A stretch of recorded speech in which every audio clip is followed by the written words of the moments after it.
주담대 7% 큰일 났다. 이제 빚낸 사람들 다 끝났구나. 금리가 올라가면 집값이 내려가야 돼요. 집을 사지 않은 사람들은 훨씬 문제가 될 수 있습니다. 우선은 지금 시장을 진단을 해볼게요.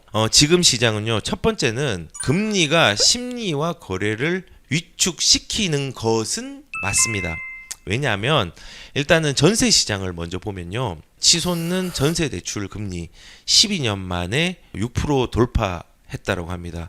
그러면 전세의 세입자 입장에서는 모든 대출 금리가 6%는 아닙니다. 더 낮은 것도 있지만은 이렇게 위축될 수 있도록 최대 구간 자체가 6%라고 하면 겁나겠죠. 그런데 이걸 이제 계산을 한번 해보는 거예요. 6%? 6%면은 월세로 하는 게 맞지 않을까? 이제 그렇게 비교해보고 금리가 올라가니까 전세하는 사람들이 대출도 구간이 있어서 좀 막히는 데가 있잖아요. 전세도.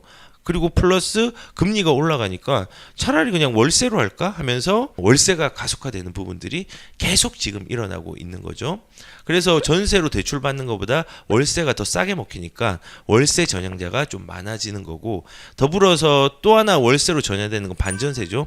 전세를 갱신하고 난 다음에 보증금은 그대로 있고 추가로 월세를 지불하는 형식으로 월세들이 늘어나고 있습니다. 그러니까는 금리의 부분도 있고 플러스 전세가가 조금 예전에 갱신했을 때보다 많이 올라가니까 그거에 대해서 안 되겠다. 이거를 전세가를 1억 올리고 2억 올리는 게 아니라 월세로 전향해야 되겠다 해서 기존의 보증금을 그대로 놔두고 월세를 지불하는 형식의 변화들이 나타나고 있습니다.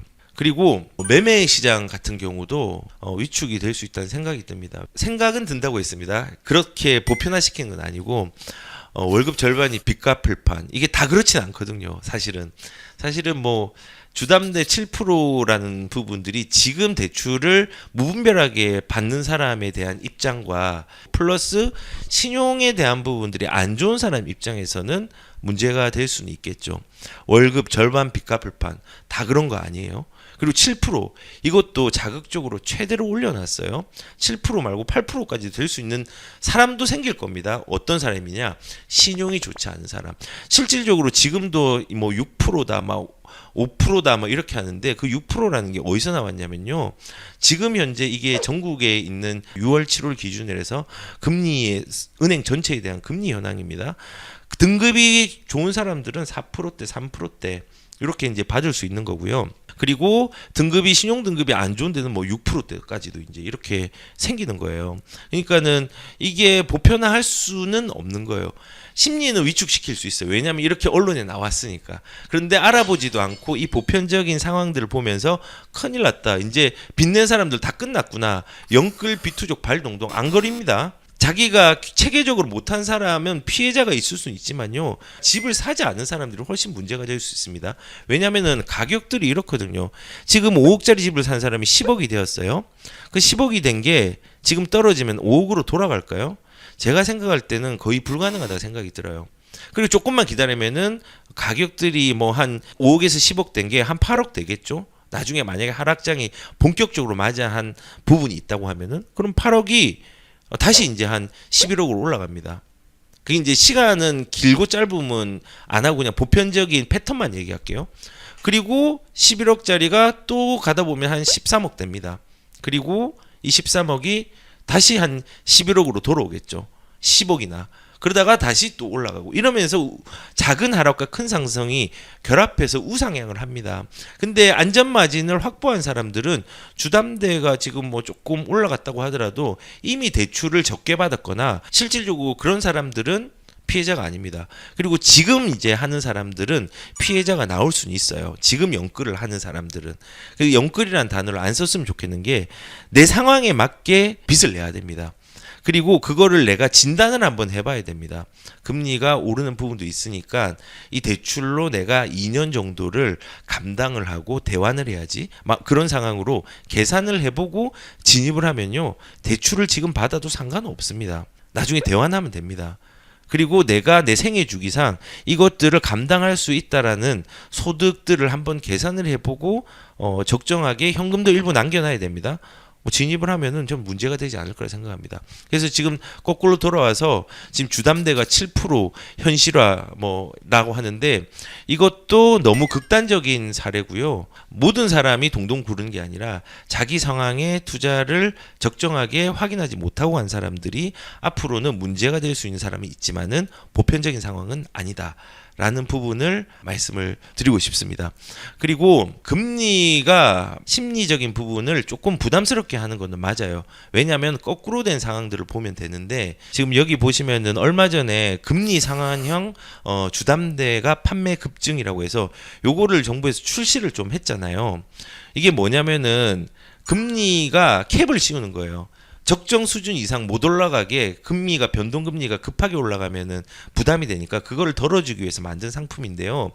이게 판매가 급증하고 얼마나 팔리는 줄 아세요? 작년 7월 15일부터 올해 14일 7월 14일까지 대출 상품을 판매한 거랑 이번에 이 상품 캡을 씌워서 판매한 이 판매 실적이 일주일 만에 1년치를 뛰어넘었다는 거예요. 어마어마하죠. 이 말은 뭐냐면은 거꾸로 생각하면요. 어떤 걸 생각해야 되냐. 시장의 수요층이 아직도 크다는 것들을 반증하고 있는 거예요. 금리가 낮은 상품이 빠르게 소진된다는 건요. 수요층이 살아있다는 겁니다. 지금 부담스러워가지고 내려가길 기다리고 있긴 하지만은 이 금리라든지 내 생활비 패턴에 조금이라도 도움이 되는 부분이 있다면요. 수요층이 산다는 거예요. 그래서 만약에 보편적인 대세 하락장은요.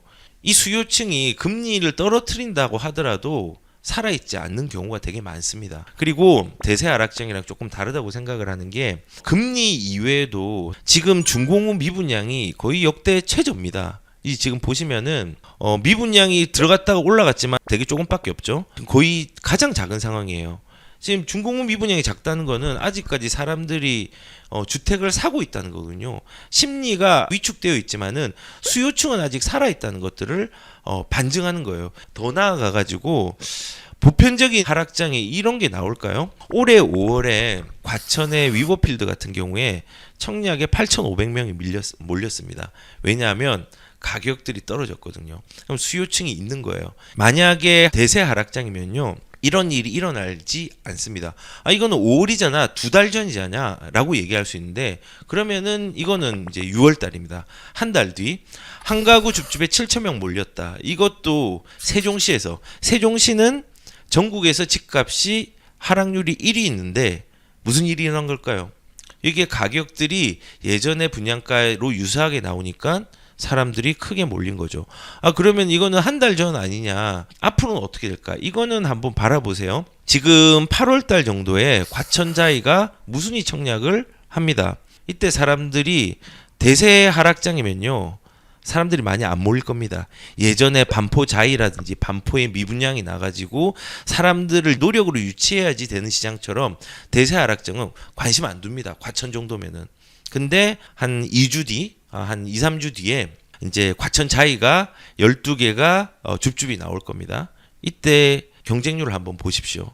대세 하락장에 반응하는 어떤 경쟁률일지 아닐지를 한번 지켜보시면 될 것 같아요. 제 생각에는 이것도 분명히 경쟁률이 매우 높게 나올 걸로 예상이 됩니다. 그리고 대출이라든지 기존에 있던 규제 자체가 아직까지 푼다 해가지고 푼 게 많이 없습니다. 실질적으로는. 그래서 지금 부동산 정책보다 금리 때문에 움직이고 있다. 심리가 위축될 수는 있습니다. 근데 금리가 가격들을 절대적으로 움직이는 절대적인 상수가 되지 못합니다. 금리 하나만으로 대세적인 가격들을 하락시킬 수는 없다고 생각을 합니다. 이게 유기적으로 연결이 되어 있습니다. 오히려 저는 금리보다는 정책 때문에 집값의 움직임이 더 크다는 생각이 들고 단순하게 정책과 금리만 하는 게 아니라 경제 성장률이라든지 특히 수급 문제라든지 유동성이라든지 이런 것들을 다각적으로 복합적으로 봐야 됩니다.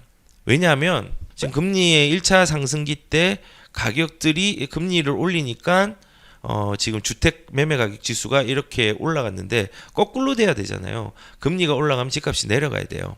근데 반면에 금리가 뚝 떨어졌는데 가격들이 떨어지는 시기, 이때는 경제 상황이 문제가 있었고 그다음에 쭉 가다가 금리를 올렸는데 가격이 좀 둔화가 되었어요.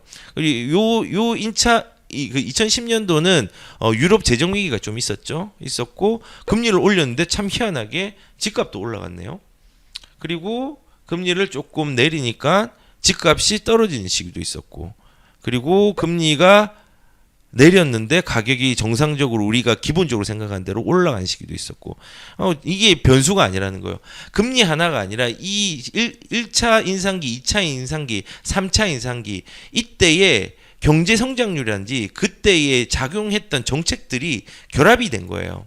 단순하게 금리론만 되는 게 아닙니다. 1차 금리 인상기 때, 이때는 노무현 정부가 있을 시기였잖아요. 이때는 수급 문제가 발생을 했어요. 규제로 공급의 양들을 늘려야 되는데 이것들을 줄이고 일반적인 거래의 공급 자체도 줄이게 했잖아요. 그 결과 어떻게 됐어요? 여기 수급 조절이 안 된 거예요. 근데 그때에 이 지금 문제가 생긴 거는 이제 금리를 올렸죠. 경제 성장률이 있었기 때문에 올린 거예요. 그리고 이제 서브프라임 왔죠. 그리고 금리를 내렸죠. 금리를 내리니까 정상적으로 금리가 내릴 때처럼 가격들이 이렇게 빠진 거죠. 뭐 이런 식으로 해석을 해야지 금리 올랐으니까 가격들은 무조건 금리 오를 때 오른다 이게 아니라 그 상황이 있었어요. 정치적인 상황, 정책적인 상황, 유동성의 상황, 경제 공황의 상황, 이런 걸로 결합해서 이해를 해야 됩니다.